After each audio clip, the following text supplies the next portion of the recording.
sou o professor Crisanto, trabalho com a disciplina de probabilidade estatística.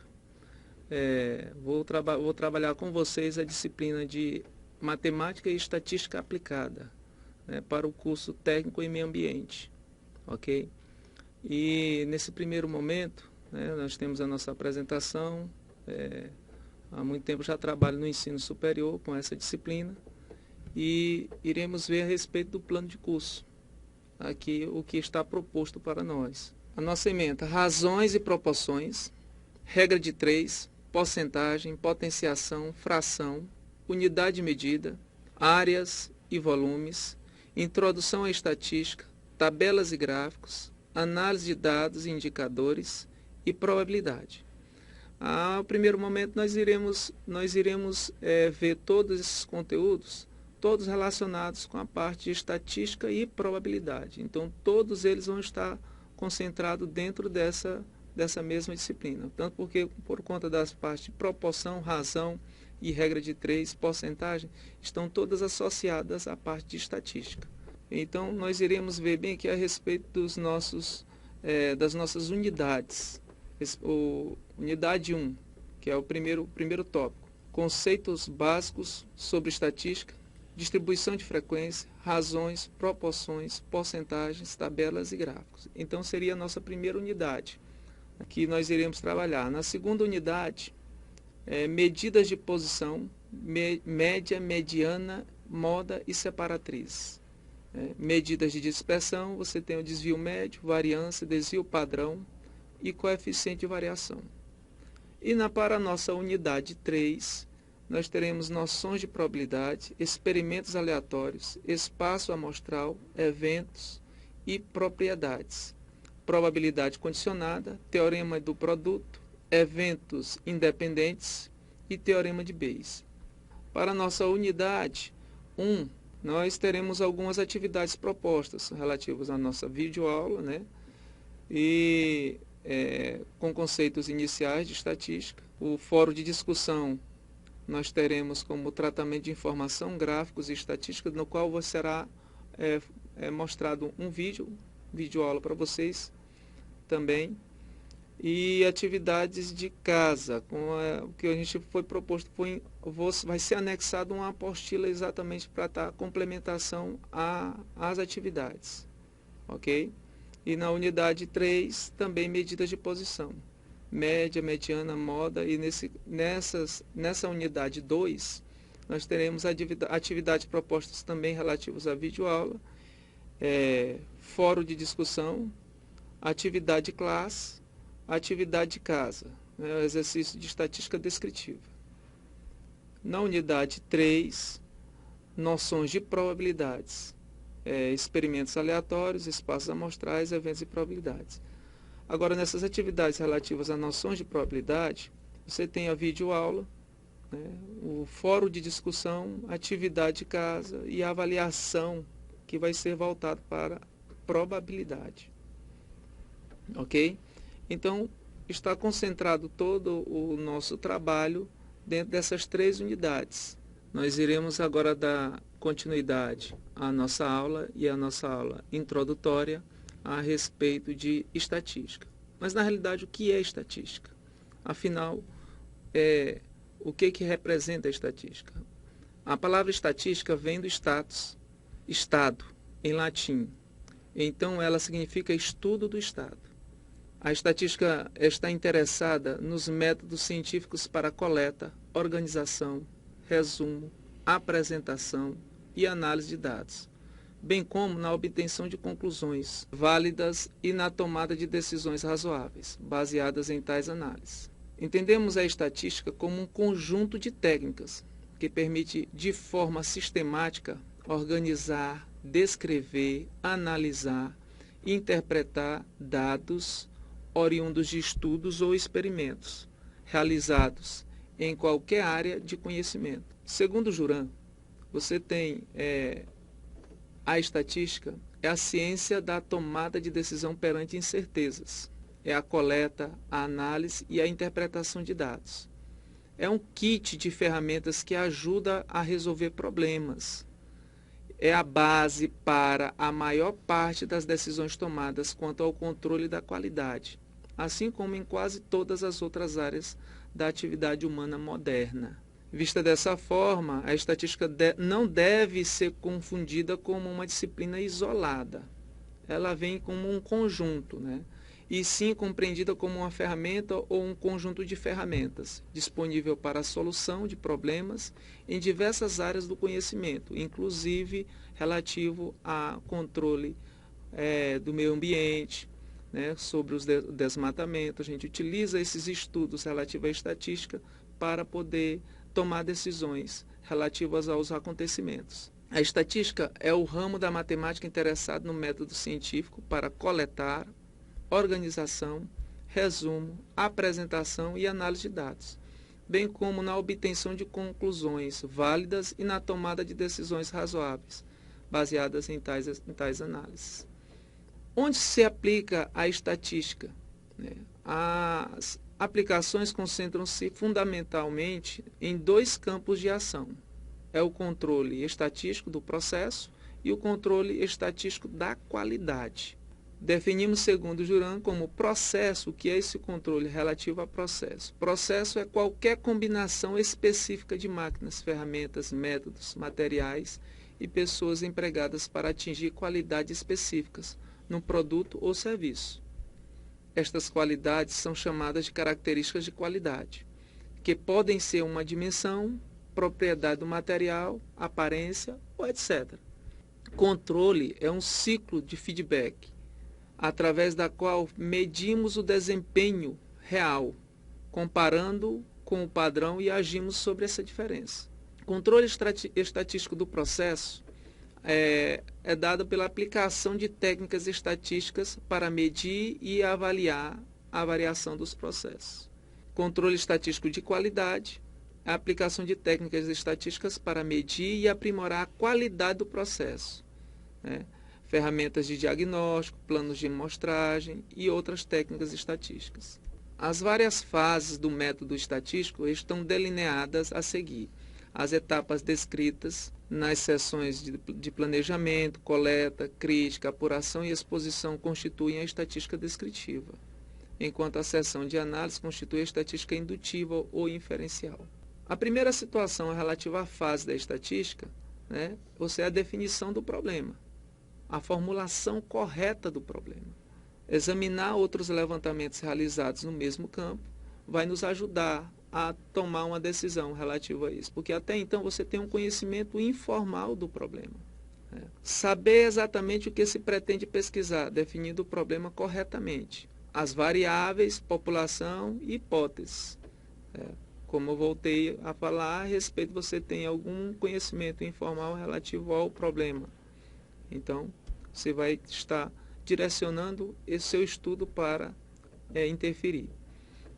Por exemplo, a nota média no Enem dos alunos do estado do Pará é menor do que os dos alunos dos outros estados. Então, você vai fazer uma coleta de dados relativos a isso para poder para ter certeza dessas informações. O planejamento, né, é a forma que você vai ter que determinar o procedimento necessário para resolver o problema. Como levantar informações, o tipo de levantamentos, que podem ser via censo ou por amostragem, que representa a parte parcial. Amostragem, ou seja, um conjunto, um subconjunto de toda a população. E também você tem que considerar também o cronograma e os custos. Coletar o levantamento de problemas consiste na obtenção dos dados referentes ao trabalho que desejamos fazer. A coleta pode ser direta ou indireta. A coleta direta de dados é quando os dados são obtidos pelo próprio pesquisador, através de levantamentos de registros. Por exemplo, nascimentos, óbitos, nota fiscal, impostos, etc. Ou a coleta diretamente através de inquéritos questionários. A coleta direta pode ser classificada quanto ao fator tempo, como contínua, periódica e ocasional. Contínua, quando feita de forma continuada, como registro de nascimentos e óbitos, frequência de alunos às aulas. Então, é feito diariamente. Então, é uma situação contínua.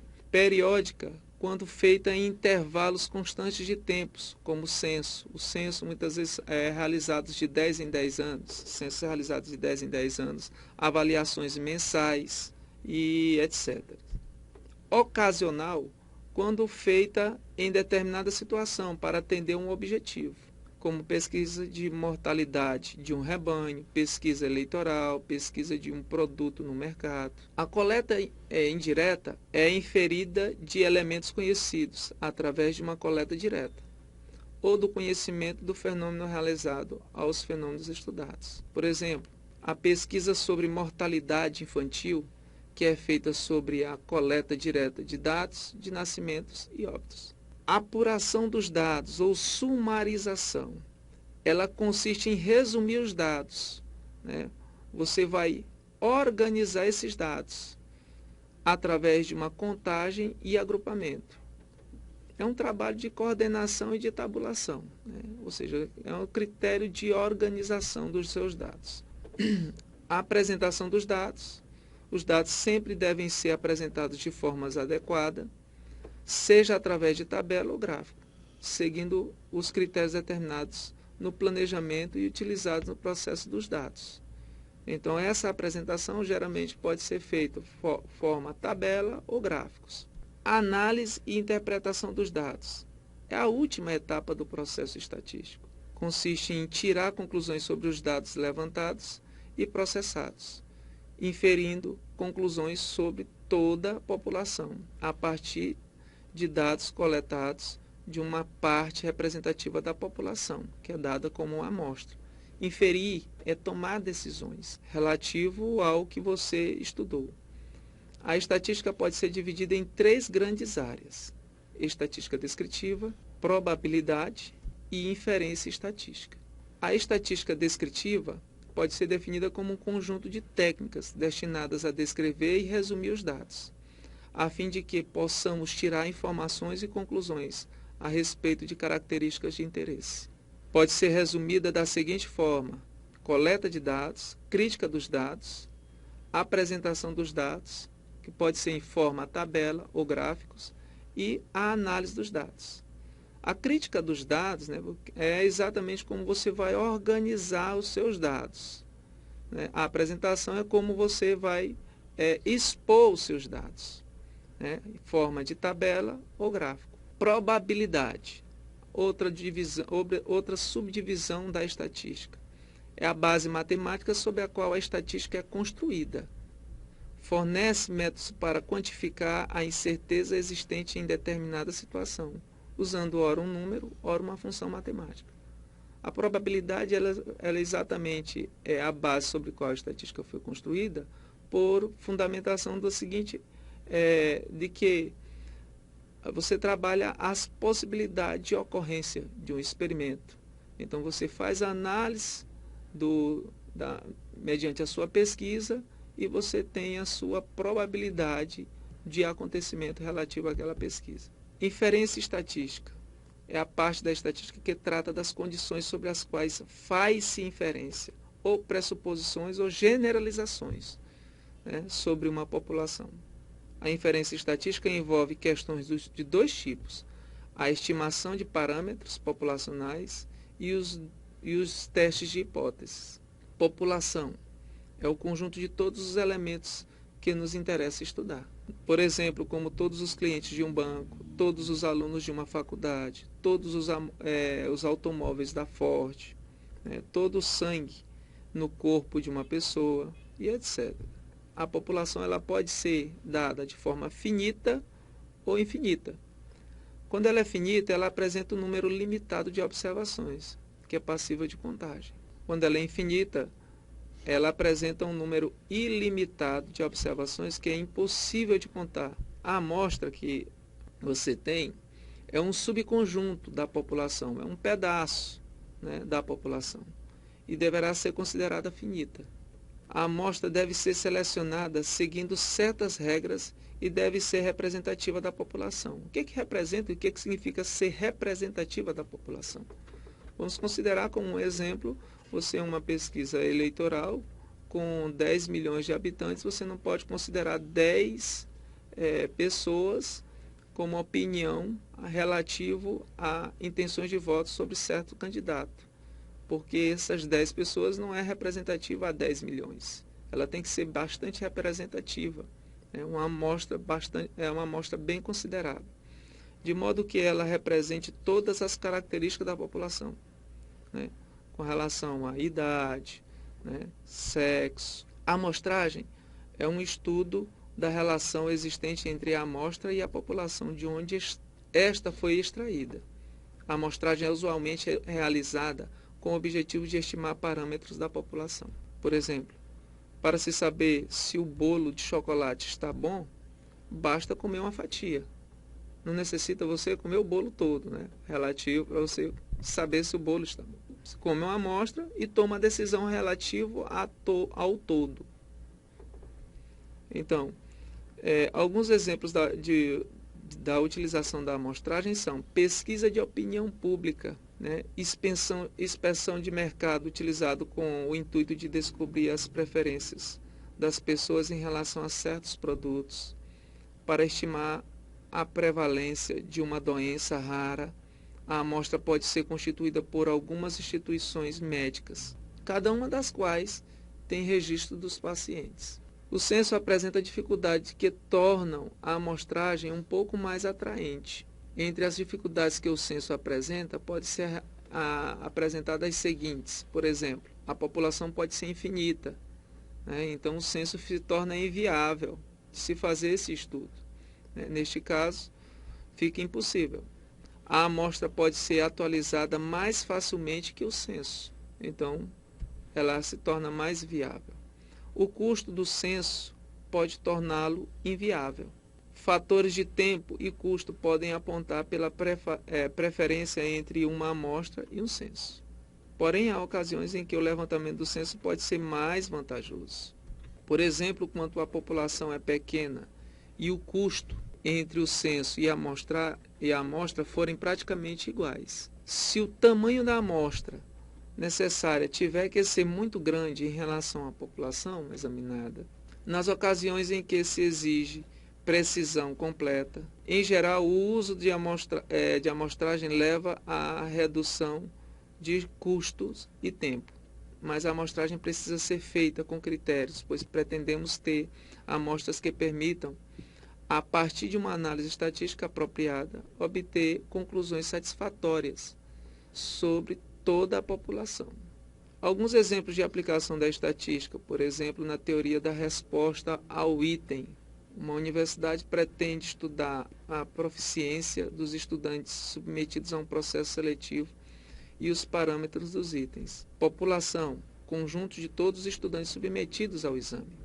O que representa a minha amostra? O conjunto de alguns estudantes submetidos ao exame. E o problema? Estudar a proficiência dos estudantes e os parâmetros nos itens, pelo método máximo verossimilhança marginal. Fórmula dá exemplos, por exemplo, a medicina. Pretende-se estudar o efeito de um novo medicamento para curar determinada doença. Ela é selecionada um grupo de 20 doentes, administrando-se medicamentos a 10 desses doentes, escolhidos ao acaso, e o medicamento habitual aos restantes. Qual é a minha população neste caso? O conjunto de todos os doentes com a doença específica, a amostra, o conjunto de 20 doentes selecionados, e o problema, pretende-se, a partir dos resultados obtidos, realizar um teste de hipótese para tomar uma decisão sobre o qual dos medicamentos é melhor. Nós iremos agora ver aqui a respeito de alguns tipos de variáveis. Variável. E o que representa a variável? Variável é aquilo que se deseja observar para se tirar algum tipo de conclusão. Qualquer característica associada a uma população é chamada de variável. A altura de uma população, cor do cabelo, e assim. Você pode ter a respeito do peso de uma certa população. Então, por que o nome variável? Porque ela varia de alguma forma.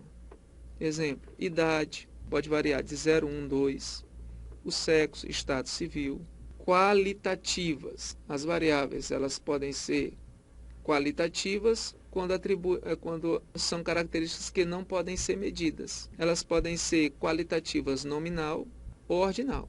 Qualitativa nominal, a variável em que não é possível estabelecer uma ordem natural entre seus valores. A cor da flor, né? Se é branca ou vermelha, né? O sexo feminino ou masculino. Então não apresenta nenhuma ordem, então é uma variável qualitativa nominal. A variável qualitativa ordinal é quando ela apresenta alguma ordem natural. Por exemplo, o grau de instrução, né? Tamanho pequeno, médio ou grande, classe social baixa, média ou alta. Então é uma variável qualitativa ordinal. Variáveis quantitativas são características que podem ser contadas ou medidas. Elas podem se subdividir entre discretas e contínuas.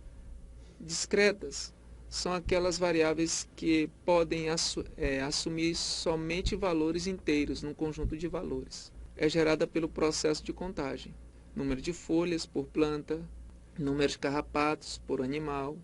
Então, ela assume valores inteiros. Você não vai ter meio carrapato. Quantitativas contínuas são aquelas variáveis que podem assumir um valor dentro de um intervalo de valores, né? Assume até valores fracionários. É gerada pelo processo de medição ou mensuração. O volume de água em um reservatório, peso de raiz, diâmetro do caule, produção, produtividade, né? Porque o volume da água você tem os submúltiplos relativos a ela. E o peso também pode assumir valores fracionários.